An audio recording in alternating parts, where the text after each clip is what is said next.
கர்த்தருடைய பரிசுத்த நாமத்திற்கு ஸ்தோத்திரம். இன்னைக்கு நம்ம யாக்கோபு 4வது அதிகாரம் 4வது வசனத்தை தியானிக்க இருக்கிறோம்.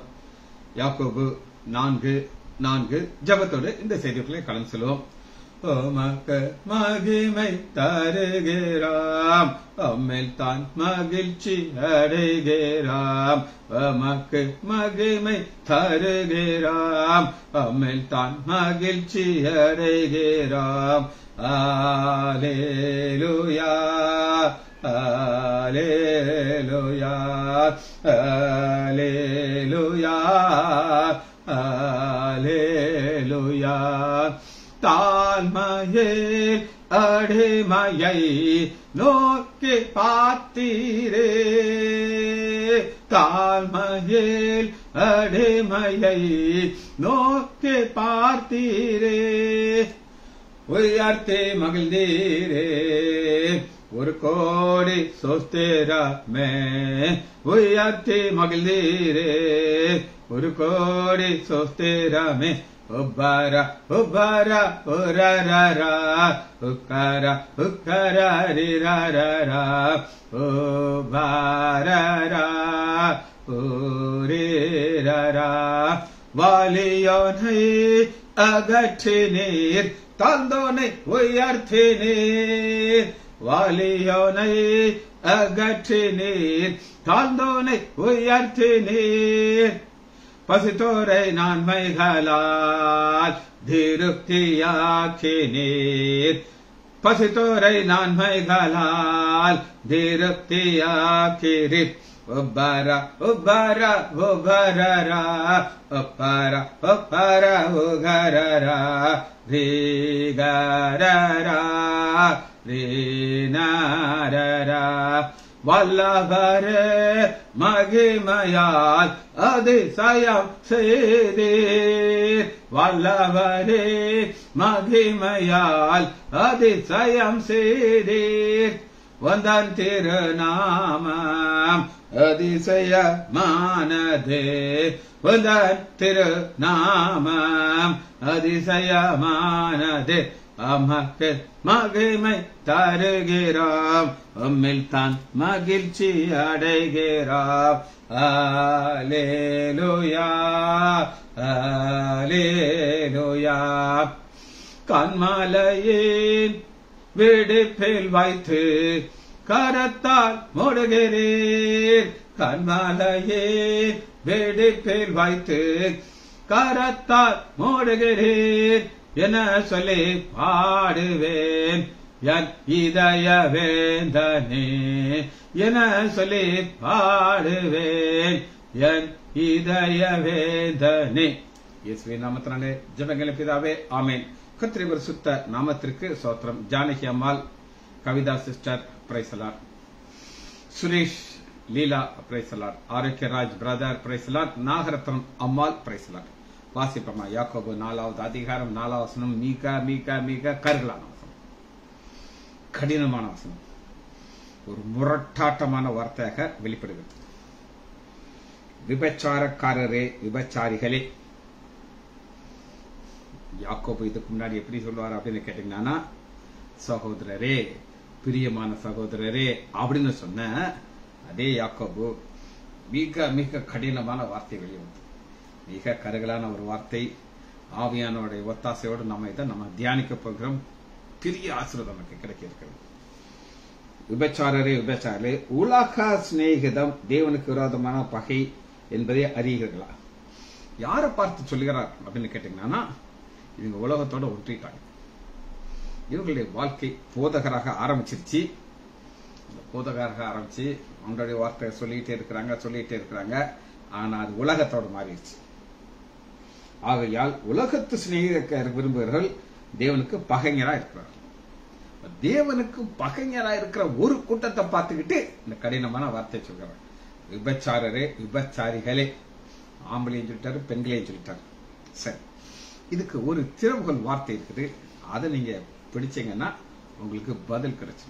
திறவுகோல் வார்த்தை நான் உங்களுக்கு காட்டப் போகிறேன். சங்கீதம் 50வது அதிகாரம் 16வது வசனத்துல நீங்க இதனுடைய ஆன்சர் நீங்க பார்க்கலாம். சங்கீதம் 50:16. தேவன் துன்மார்க்கர்களை நோக்கி, உபச்சாரர்களை நோக்கி, நீ என் பிரமாணங்களை எடுத்துரைக்க என் உடன்படிக்கை உன் வாயினாலே சொல்லவும் உனக்கு என்ன நியாயம் உண்டு? நான் சிம்பிளா ஒரு கேள்வி கேட்கிறேன். நியாயப்பிரமாணத்தையும் தேவனுடைய வார்த்தையும் யாருக்கு தெரியும் சொல்லுங்க? போதகர்களுக்கு தான் தெரியும். ஆலயத்துக்கு எத்தனையோ விசுவாசிகள் வருவாங்க, ஏன் ஹாஸ்பிட்டலுக்கு பேஷண்ட் வருவாங்க. நான் பையன் கேட்பேன், ஐயா ஒரு வசனம் சொல்லுங்க, ஒரு கர்த்தரின் மேய்ப்பரா இருக்கிறார், அதான் சொல்லுவாங்க. நீங்க இன்னைக்கு என்ன வசனம் வாசிங்க சார்? பைபிள்லாம் வாசிக்கிறது இல்லை சார். பேர் என்ன? பேரெல்லாம் கிறிஸ்தவர். ஆலயத்துக்கு ஆலயத்துக்கு போகும். இவங்களை பார்த்து ஆண்டவர் சொல்ல மாட்டேங்கிறார். யாரை பார்த்து சொல்கிறார் அப்படின்னு கேட்டீங்கன்னா, சங்கீதம் 50வது அதிகாரம் 16 தேவன் துன்மார்க்கனை நோக்கி, இந்த துன்மார்க்கனர் தான் யாக்கோபு என்ன சொல்கிறா, விபச்சாரரே அப்படின்னு அழைக்கிறார். நீ என் பிரமாணத்தை, ஆண்டவர் பேசுகிறார், யாக்கோபு இல்ல. நீ என் பிரமாணத்தை என் உடன்படிக்கையும் உன் வாயினாலே சொல்லவும் உனக்கு என்ன நியாயம் உண்டு? சிச்சைகளை நீ பகைத்து, நல்லா இருக்கட்டும், சிச்சைகளை நீ பகைத்து என் வார்த்தைகளை உனக்கு பின்னாக போடுகிற. ஆண்ட ஒரு சிக்ஷை கொடுத்தானா கண்டுக்கிடவே மாட்டாங்க. இப்ப இன்னைக்கு நம்ம ஜே.எம். ஸ்டாலின் அப்படின்னு ஒருத்தர் எல்லாருக்கும் தெரியும். அவர் ஒரு கிறிஸ்தவ குடும்பத்தில் பிறந்தவர். அவங்க அம்மா ஒரு பெந்தைக்கோஸ்து போகிற ஒரு அம்மா. அப்படி இருந்த ஒருத்தரை, அவருக்கும் பைபிளுக்கு சம்பந்தமே கிடையாது, ஒரு பைக் ஓட்டிட்டு போறாரு, ஆக்சிடென்ட் ஆகுது, ஃபுல் ஆல்கஹால் எஃபெக்ட்ல இருக்காரு, கை ஃபிராக்சர் ஆயிடுச்சு. அவர் ஜிஹெச் கொண்டு போறாங்க. ஜிஹெச் கொண்டு போனா அங்க அந்த டாக்டர் சொல்லிட்டாங்க, இவர் கோமால இருக்காரு, ஆல்கஹால் இருக்காரு, அவங்களால கஸ் பண்ண முடியல, இவருக்கு பிரெயின் சர்ஜரி பண்ணும், நீங்க மதுரை கொண்டு போங்க, பிழைக்கிறது ரொம்ப கஷ்டம் அப்படின்னு அவர் சொல்லிட்டார். இவங்க பார்த்தாங்க, இவர் எப்படி செத்து போறாரு, மதுரைக்கெல்லாம் கொண்டு போக வேண்டாம், நம்ம வீட்டுக்கு பக்கத்துல எந்த ஆஸ்பத்திரி இருக்கு அப்படின்னு அவர் பார்த்தாங்க. லைசான்ற ஆஸ்பத்திரி தான் அவங்க வீட்டு பக்கத்துல இருக்கு. சாயங்காலம் ஒரு 5-5:30 மணிக்கு கொண்டு வந்து சேர்த்தாங்க. அப்ப அந்த ஸ்டாலின் யாருன்னு எனக்கு தெரியாது. அவங்க கேட்டாங்க, அவருடைய மனைவி கேட்டாங்க, என்ன கண்டிஷன்ல இருக்குங்க? நான் சொன்னேன், இவர் ஆல்கஹால் எஃபெக்ட்ல இருந்தாருன்னா காலையில எந்திரிச்சு நான் எங்க இருக்கிறேன்னு கேட்பாரு. ஆனா கோமால இருந்தாருன்னா 2 நாள் 3 நாள் 4 நாளா அப்படியே தான் இருப்பாரு அப்படின்னு சொன்னேன். எந்த படிக்கு நீங்க ரெடியா இருங்க, ஒன்னும் பிரச்சனை இல்லை டாக்டர், நீங்க பாருங்க போயிடுச்சு. அந்த அடுத்த நாள் இருந்துச்சு, நான் எங்கே இருக்கிறேன் அப்படின்னு கேட்டார். மப்பெல்லாம் போயிடுச்சு, கோமா எல்லாம் கிடையாது, கையில பிராக்சர், இந்த 2 எலும்பு உடஞ்சிச்சு. நான் சர்ஜரி பண்ணணும் அப்படின்னு சொன்னேன். ஒன்னும் பிரச்சனை இல்லை டாக்டர், அம்மாட்ட சொன்னேன், கேட்டுட்டாங்க. சர்ஜரி சக்சஸ் ஆயிடுச்சு. ஆனா அந்த அடிச்ச போர்ஸ்ல ஆண்டவர் என்ன பண்ணார் அப்படின்னு கேட்டீங்கன்னா, எலும்பு உடைச்சாரு, நரம்புகளை டெம்பரவரி ஆஃப் பண்ணி வச்சிட்டார். டெம்பரவரி ஆஃப் பண்ணி வச்சிட்டார்.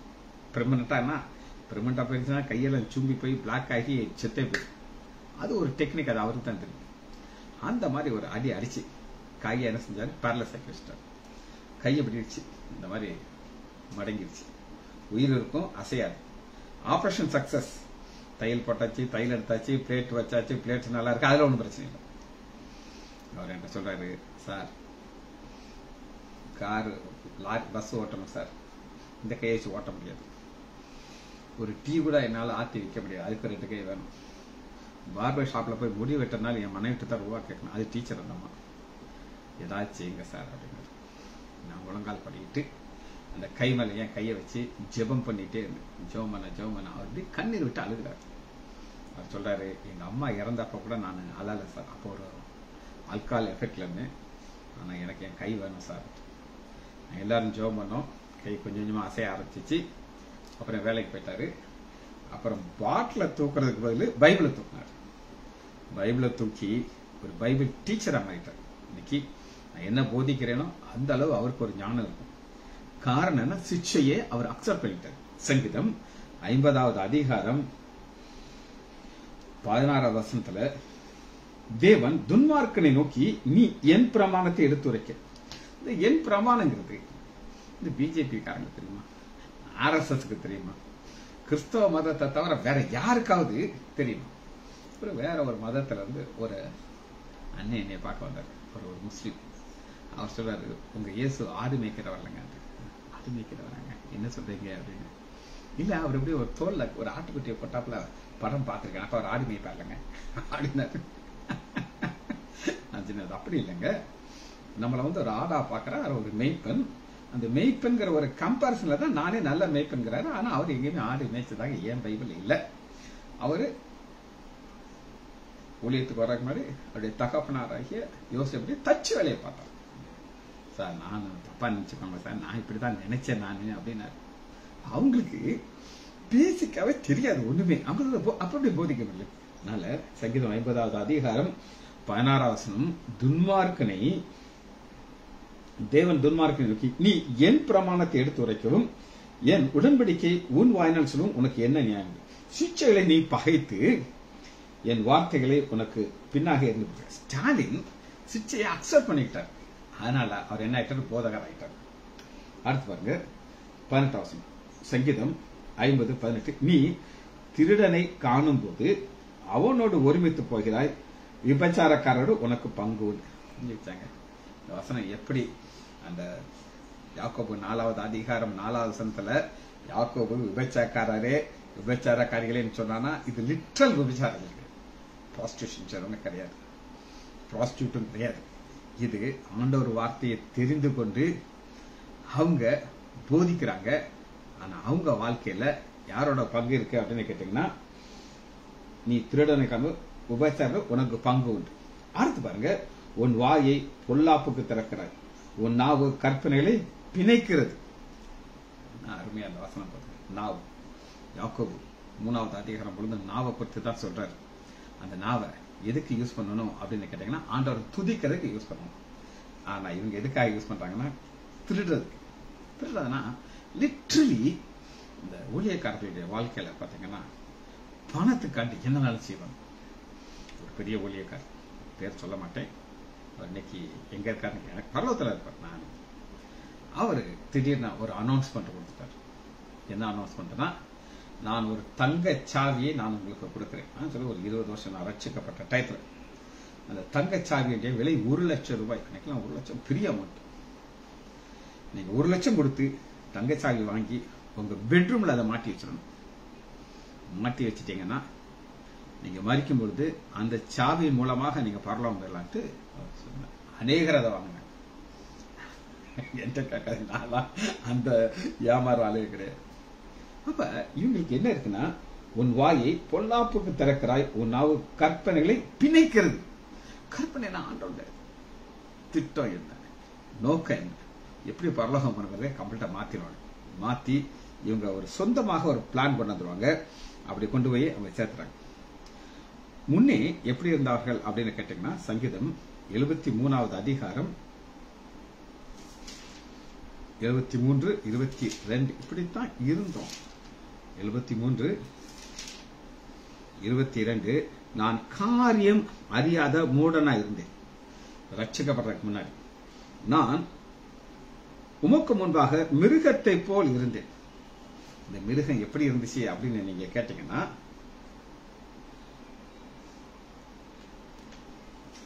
யாக்கோபு 3வது அதிகாரம் 3வது வசனம் பாருங்கள். குதிரை நமக்கு கீழ்ப்படிய அதுக்கு என்ன இருக்கு? ஒரு வாய் கடுவாய். அப்ப அந்த குதிரை மிருகம் எல்லாம் போலதான் நம்ம இருந்தோம். ஆனா அப்படி இருந்த நம்ம ஆண்டவர் ரட்சித்தார். வாயில ஒரு கடுவாளத்தை போட்டார். ரைட் சைட்ல ஆண்டவராக இயேசு கிறிஸ்து வச்சிருக்கிறாரு அந்த கடுவாளத்தை, லெப்ட் சைட்ல பரிசுத்த ஆவியானவர் வச்சிருக்காரு. அது அப்படியே கப்பலுக்குள்ள கொண்டுட்டார். அந்த கப்பலுங்கிறது சபை. சபைக்குள்ள போயிட்டு இருக்கும்போது அந்த கப்பல் அப்படியே ஆடக்கூடாது, ஆடாம இருக்கிறதுக்கு ஒரு நங்குரத்தை போடுறாரு. அது ஆத்துமா நங்குரம். அது மேல் நோக்கி போகுது. அந்த கப்பல் போய் போய் போய் போய் அது அக்கறை போய் சார். அக்கறை ஆண்டவராக இயேசு கிறிஸ்து என்ன செய்வாரு? அப்படியே நம்மள மன்னித்துக் கொள்வார். இப்படி இந்த கப்பல் போறதுக்கு ஓட்டுறதுக்கு யார் தேவை? இந்த சபைக்குள்ள யார் தேவை? தீர்க்கதரிசிகள், போதகர்கள், மேய்ப்பர்கள் தேவை. இந்த மேய்ப்பர்கள் ஆடுகளை மேய்க்கணும். எப்படி மேய்க்கணும் அப்படின்னு நீங்க கேட்டீங்கன்னா, ஆண்டவர் ஒரு டெக்னிக் வச்சிருக்காரு. நீ எப்படித்தான் மேய்க்கணும் என் ஆடுகளை அப்படின்னு கேட்டீங்கன்னா, வாசிப்போம்னா 1 பேதுரு 5வது அதிகாரம் 1 வசனம். இந்த ஆடுகள் எங்க வந்துருச்சு? சபைக்குள்ள வந்துச்சு. ஒரு காலத்துல அது மிருகமா இருந்துச்சு, இப்ப ஆடா மாறிச்சு. அந்த ஆடை எப்படி மேய்க்கும்? 1 பேதுரு 5வது அதிகாரம் 1வது வசனம், உங்களில் உள்ள மூப்பரும், இதான் இவங்க வேலை என்னன்னா, மூப்பரும் உடன் மூப்பரும். இதுதான் வசனத்தை போதிக்கிறவங்க. மூப்பர், உடன் மூப்பர், pastor, assistant pastor. Assistant pastor எப்படி தன் வாழ்க்கையை வைத்திருப்பார் அப்படின்னு கேட்டீங்கன்னா, இந்த பாஸ்டர் எப்படி இருக்காரோ அப்படித்தான் வச்சிருப்பார். ஒரு காரியத்தை சொல்றேன், நடந்த சம்பவம். தயவு செய்து இது கற்பனை கதை மாத்திரம் நினைச்சாங்க. எங்க ஆலயத்துல ஒரு தம்பி, நாங்க தாழ்மையோட சொல்றோம், ஆண்டவர்களை வழி நடத்தணும். அவருக்கு ரொம்ப ஆசை, சபையில சேர்ந்தாரு. அப்ப சபையில இந்த கோயில் குட்டி போஸ்டிங் காலியா இருந்துச்சு. அந்த போஸ்டிங் எல்லாம் இவர் என்ன ஆண்டவர் ஊழியம் செய்யணும்னு ஆசையா இருக்குன்ட்டு அதை சேர்ந்துட்டார். அப்ப ஒரு பாஸ்டர், பயங்கரமான இந்த கேட்டகரி துட்டு அடிக்கிறவர், அவர் என்ன செய்வார்னா, இவங்க 2 பேரும் சேர்ந்து சின்ன ஆலயத்துக்கு போவாங்க. Pastor, assistant pastor. காணிக்க வரும். காணிக்க வந்த உடனே அவர் சொல்லுவாரு, நீ 50 ரூபா வச்சுக்கோ, நான் 200 ரூபா எடுத்துக்கோ. 50 ரூபா அனுப்புறது, இது 200 ரூபா வச்சுருவாங்க. வண்டியில தர்றன்னு வருவார். அங்க ஒரு கடை, பெயிண்ட் கடை. அங்க போய் அந்த பெயிண்ட் காரன்ட்ட போய், நான் உங்களுக்கு 100 ரூபா தரேன், 100 ரூபா தரேன், 1000 ரூபாய்க்கு பெயிண்ட் பிரஷ் எங்க சிஎஸ்ஐ சர்ச்சுக்கு வாங்கினாக்க பில்லு போடுங்க. நீங்க எனக்கு சாமான்லாம் வேண்டாம், பில்லு மட்டும் போட்டா போதும். அவனுக்கு என்ன, 100 ரூபாயை வாங்கிக்கிட்டு 1000 ரூபாய்க்கு பில்லை போட்டு கொடுத்தார். இவர் பார்த்துட்டு எங்கிட்ட அப்படி ஒரு வருத்தத்தோடு சொல்லுவார், என்ன சார் இந்த பாஸ்டர் இப்படி பண்றாரு சார். இவன் என்ன நினைச்சான்னா, இவங்க எல்லாரும் ரொம்ப ஒரு பக்திமான்னு சொல்லி, ஆனா அவர் அங்கேயே போட்டுட்டு பண்ற கூத்தெல்லாம் கேட்டுட்டு கொஞ்ச நேரம் வேலையை விட்டு பிசின் விட்டு போயிட்டான். அவர் பேர் என்னன்னு நீங்க வேணும்னா கேளுங்க, நான் தனியா சொல்றேன், இப்ப நீங்க வேணா கேட்டுக்கலாம், அது தேவையில்லை.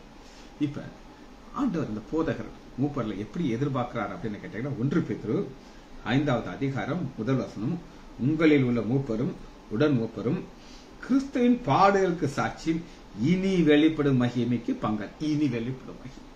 அப்ப ஒரு மகிமை ஆண்டவர் காட்டப்படுறார். அது எப்படி இருக்கும் அப்படின்னு கேட்டீங்கன்னா, 2 காரியத்தை நான் உங்களுக்கு காட்டுறேன்.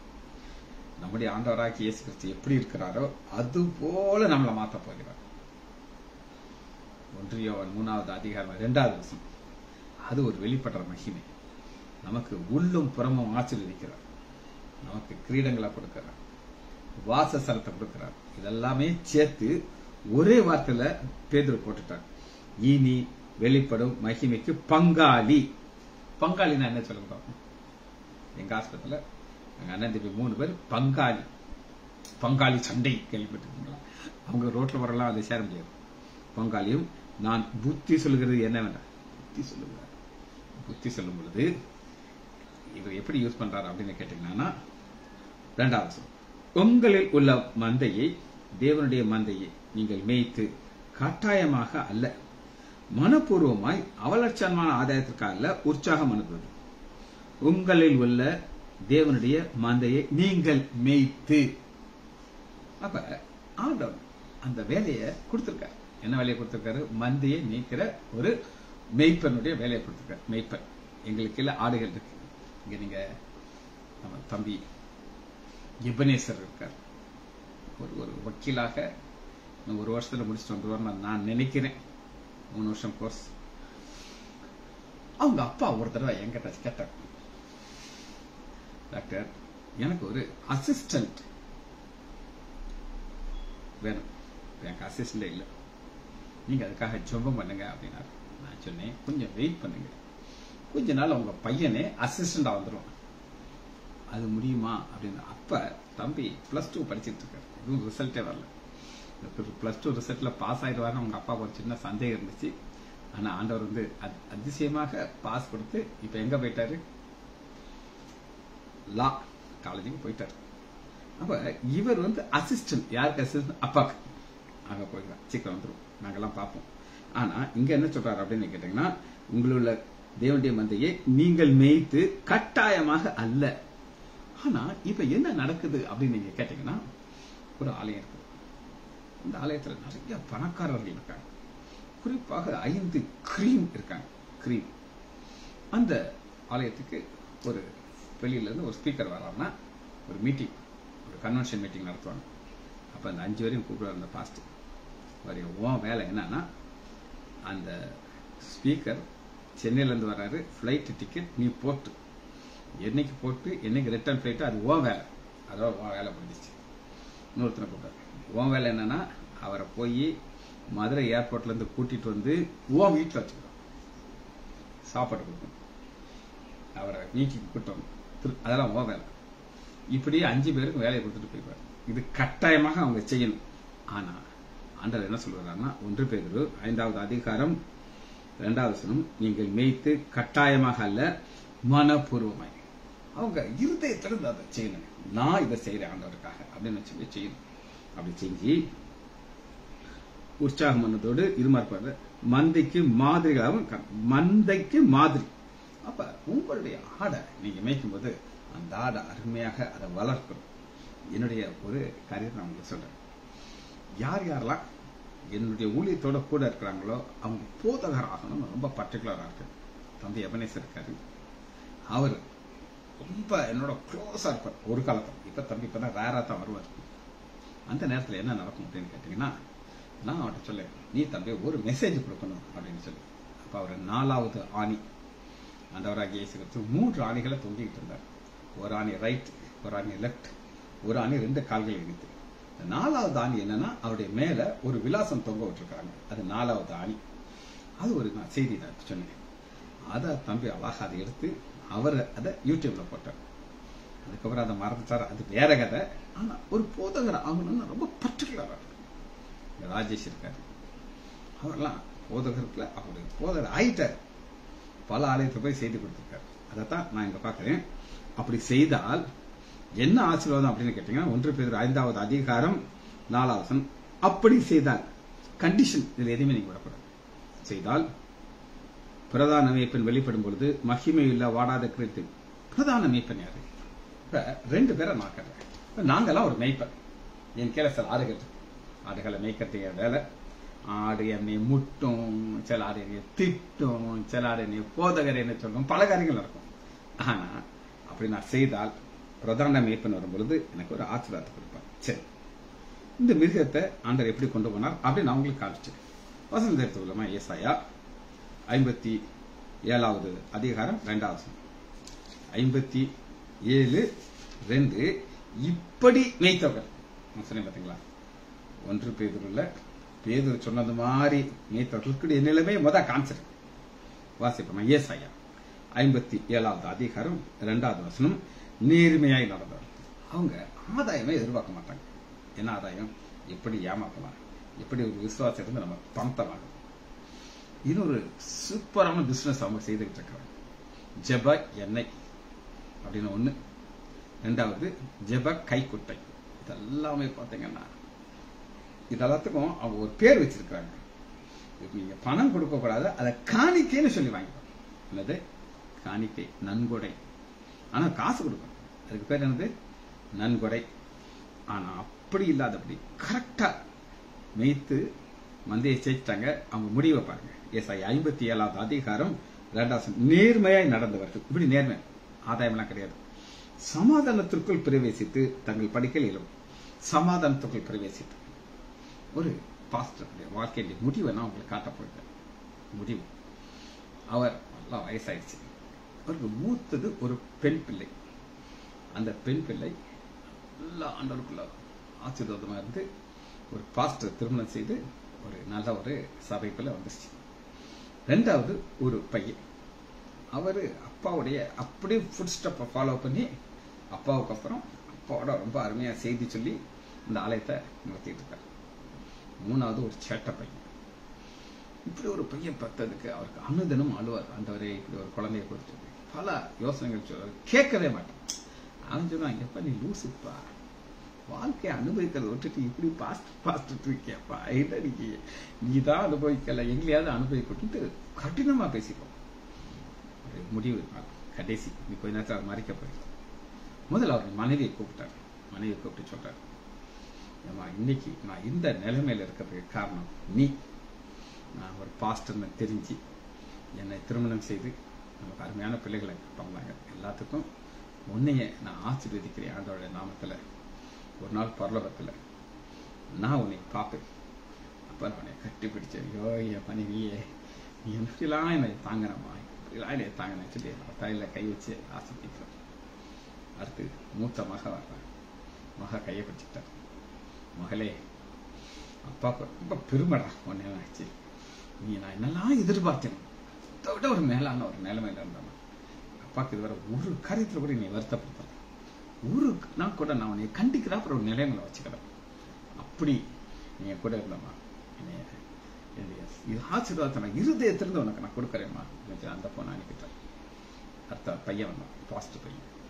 பாஸ்ட் பையன் வந்தவன பையன் கையை பிடிச்சுக்கிட்டான். அப்பா, ஆண்டவர் எனக்கு எத்தனையோ ஆசீர்வாதம் கொடுத்தார், பெரிய சபையை கொடுத்தார், எத்தனையோ எல்லாத்த விட என்னுடைய ஃபுட் ஸ்டெப் இவ்வளவு நாள் நான் கட்டி காத்ததை சின்ன விட அருமையா நீ பார்ப்பேன்றது நிச்சயம் எனக்கு. அப்பா, சந்தோஷத்தோடு பரலத்துக்கு போறேன். இன்னைக்கு பரலத்துல நான் உன்னை பார்ப்பேன்ப்பா. அன்னைக்கு இன்னும் நிறைய ஆத்துவான் யாதான் வந்திருக்காரு. சரி, அவனை அனுப்பிட்டான். கடைசியில் அந்த சேட்டை பையனை வாலிபன் நல்லா மியூசிக்ஸ் எல்லாம் வச்சுக்கிட்டு ரோடி மாதிரி இருப்பான். அப்படியே பார்க்குறான். அவன் என்ன எங்க அப்பா என்னையே சொல்ல போறாரு அப்படியே பார்த்துக்கிட்டு இருக்கான். அப்படியே கண்ணட்டக்காம பார்த்துக்கிட்டே இருக்கு. ஒண்ணுமே பேசல. அவர் குட் பை அப்படின்ட்டார். ஒரே ஒரு வார்த்தை, குட் பை சார். சொல்றாங்க, என்னப்பா குட் பை சொல்றீங்க அப்படிங்கிறார். ஆமாப்பா, நீ நரகத்துக்கு போவ, நான் உன்னை பார்க்க மாட்டேன்ல. இங்கெல்லாம் பரலோகத்துக்கு வந்துடுவாங்க. எங்க அண்ணன், அக்கா, அம்மா எல்லாரும் பரலோகத்துக்கு வருவாங்க. நான் சந்திப்பேன், நிச்சயம் இருக்கு.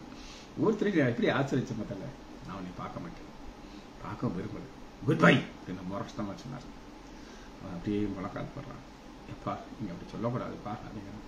என்னடா பாருன்னு சொல்ற, நான் இன்னைக்காவது கேட்டிருக்கியா நீ அப்பா சாக போற, இனி நீ மாற போறது, நேரத்தில் போய் கிடக்க போற. அப்பா கையை பிடிச்சிட்டான். இல்லப்பா, நீங்க எனக்கு குட் பை சொல்லக்கூடாதுப்பா அப்படிங்க. வேற என்ன பண்றது நானு? இல்லப்பா, இப்பவே நான் ஏற்றுக்கு போயிட்டு அந்த நேரத்துக்கு முழங்கால் பதிவிட்டு அழுது ஆண்டவரை ஏற்றுக்கிட்டான்.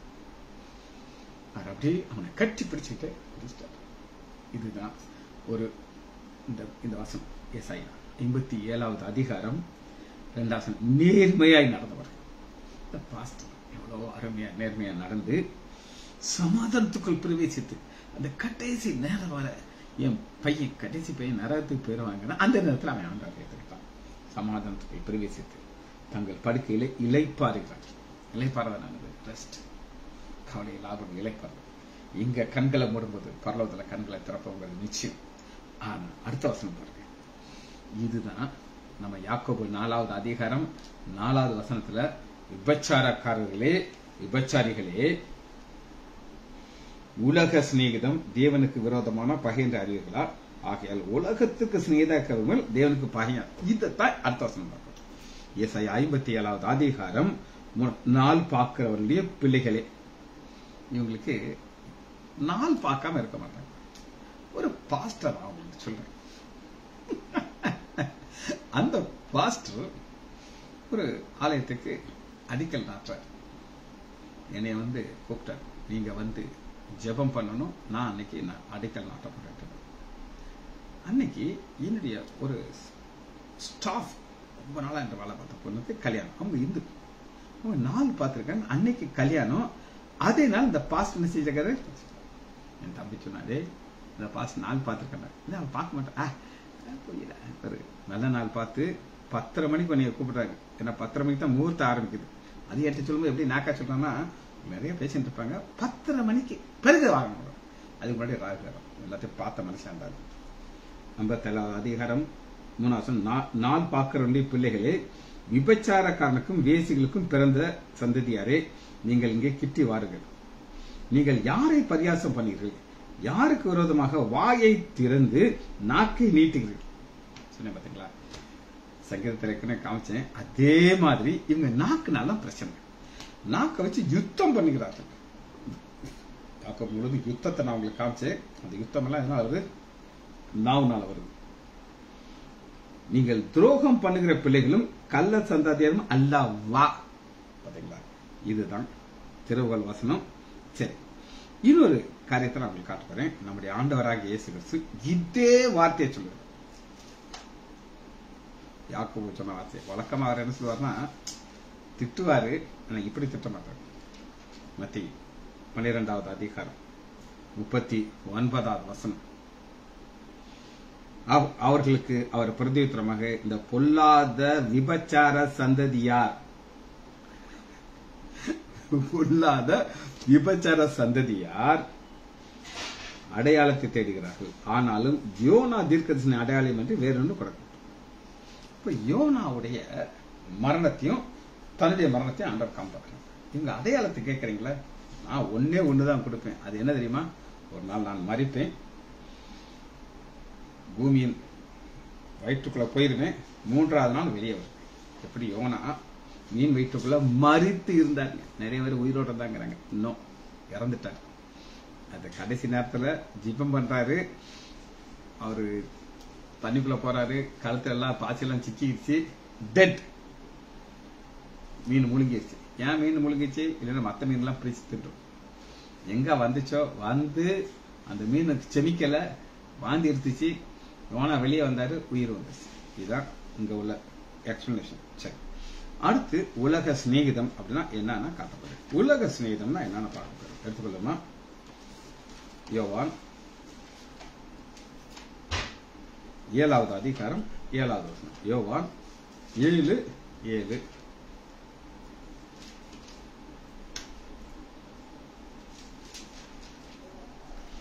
உலகம் உங்களை பகைக்க மாட்டாது. இந்த உலக சிநேகிதங்களை பகைக்காது, ஏன்னா அவங்க எல்லாம் ஒரே ஜாதி. அதன் கிரிகள் பொல்லாது என்று நான் சாட்சி கொடுப்பேன். அது என்னை பகைக்கிறது. ஆண்டவராகி இயேசு கிறிஸ்துவையும் அவர் பிள்ளைகளையும் பகைக்கும், ஆனா இவங்க பகைக்காது. ஏங்கிறதுக்கு ஒரு மெயினான ஒரு வசனத்தை நான் காட்ட போறேன். இப்ப ஆண்டவர் சொல்றாரு, விபச்சார காரியங்களா. இப்ப 2 அப்பாக்கா இருக்காங்க, 2 ஃபாதர் இருக்காங்க. ஒரு அப்பா யார் அப்படின்னு கேட்டீங்கன்னா, அப்பா பிதாவே, அன்பான தேவா, அருமை ரட்சகரே, ஆவியானவரே, அந்த அப்பா பிதா. ஆனா இன்னொரு அப்பா இருக்காங்க. அந்த அப்பா யார் அப்படின்னு கேட்டீங்கன்னா, யோவான் 8வது அதிகாரம் 44. இந்த சந்ததி இவங்க விபச்சாரம்னா யாருடைய சந்ததினா, நீங்கள் உங்கள் பிதாவாக்கிய பிசாசினாலே உண்டாகும். இந்த பிசாசுல பிள்ளையா இருந்தால்தான் இப்படி துட்டடிக்கலாம், எப்படி ஏமாத்தலாம், எல்லா பிளான் சாத்தான் கொடுத்துக்கிட்டே இருப்பான். உங்கள் பிதான்னு உங்கள் பிதாவுடைய இச்சையின்படி செய்யுங்கள். இச்சை, இந்த இச்சையைத்தான் 4வது அதிகாரம் 2வது வசனம் யாக்கோபுல, நீங்கள் இச்சித்து உங்களுக்கு கிடைக்க வேண்டும். ஏன்னா சாத்தான் என்ன செய்வான், சொல்லிக்கிட்டே இருப்பான், அதுபடி இவங்க செஞ்சுக்கிட்டே இருப்பாங்க. யோவான் 8வது அதிகாரம் 44 வசனம், உங்கள் பிதாவுடைய இச்சையின்படி செய்கிறீர்கள், அவன் ஆதி முதல் கொண்டு மனுஷ கொலைபாரங்கள். மனுஷ கொலைபாரங்கிறது இப்ப யாருன்னா சகோதரனை கோபம் இருக்கலாம், இந்த காட்டி கொண்டாங்க. 1 யோவான் நம்ம காமிச்சவங்களுக்கு, அவன் சத்தியத்திலே நிலைக்கிறதில்லை, அவன் பொய்யனும் பொய்க்கு பிதாவும் இருக்கணும், அவன் பொய் பேசிக்கிறான். பொய் பேசி இவங்களை என்ன செய்ய வைப்பான் அப்படின்னு கேட்டீங்கன்னா, எல்லாத்தையும் ஏமாத்த வைப்பான். யோவான் 15வது அதிகாரம் 19வது வசனம். யோவான் 15 சிநேகிதம், ஃப்ரெண்ட்ஷிப். யாரோட ஃப்ரெண்ட்ஷிப் பார்க்கணும்? 15:19. நீங்கள் உலகத்தாராய் இருந்தால் உலகம் தங்களுடைய சிநேகிக்கும். நீங்கள் உலகத்தாராய் இராதவரினாலே நான் உங்களை உலகத்திலிருந்து தேர்ந்து கொண்டாலும் உலகம் உங்களை பாய்க்கும். என்னைக்கு நீங்க ஸ்ட்ரைட் ஃபார்வர்டா இருக்கணும்னு நினைக்கிறீங்களோ, உலகம் உங்களை ஏற்றுக்கொள்ளவே செய்யாது. நம்ம ஜெபிக்கும் போது ஆண்டவர் அதுக்கு ஒரு பதில் கொடுக்கிறார். அதுக்கு காரணம் என்ன அப்படின்னு கேட்டாங்க, நம்ம உலகத்தார் அல்ல. யோவான் 17:14, நான் உம்முடைய வார்த்தையை அவர்களுக்கு கொடுத்தேன், நான் உலகத்தார் அல்லாதவர்கள் அரும் உலகத்தார் அல்ல. பவுல் ஒரு வசனத்தை சொல்கிறார், அதை பார்த்து இந்த செய்தியை நம்ம முடிக்க போகிறோம். உலகத்துடைய சிநேகிதத்தோடு இருக்கக்கூடாதுன்னு சொல்லி பவுல் தெளிவாக ஒரு வசனத்தோடு பேசுகிறார். எடுத்துக்கோங்க, கலாத்தியர்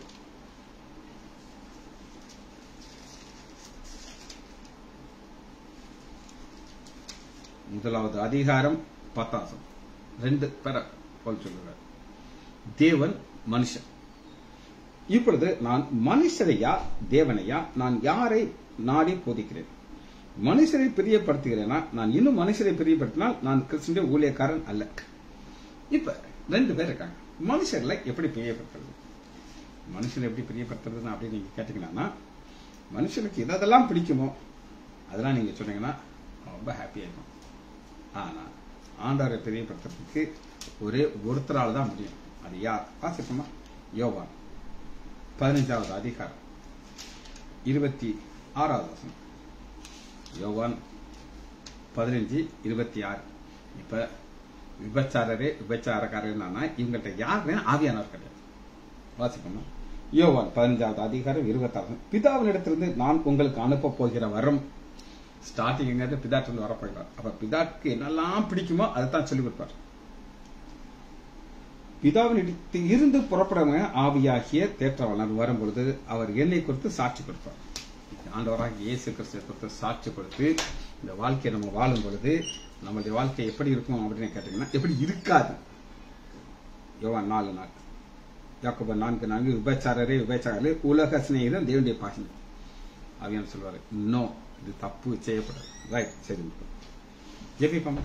மகா இரக்கமும் கருவேமுள்ள பிதாவே, துதிக்கிறோம் ஐயா. ஒரு கருகலான வசனத்தை தூய ஆவியானவர் எங்களுக்கு விளக்கி தந்ததுக்காக நன்றி ராஜா. பிள்ளைகள் ஒவ்வொருவரையும் என் ஆண்டவராகிய இயேசு கிறிஸ்துவின் நாமத்தினாலே ஆசீர்வதிக்கிறேன். இயேசுவின் நாமத்தினாலே ஜெபங்கள் பிதாவே. ஆமீன், ஆமீன், ஆமீன்.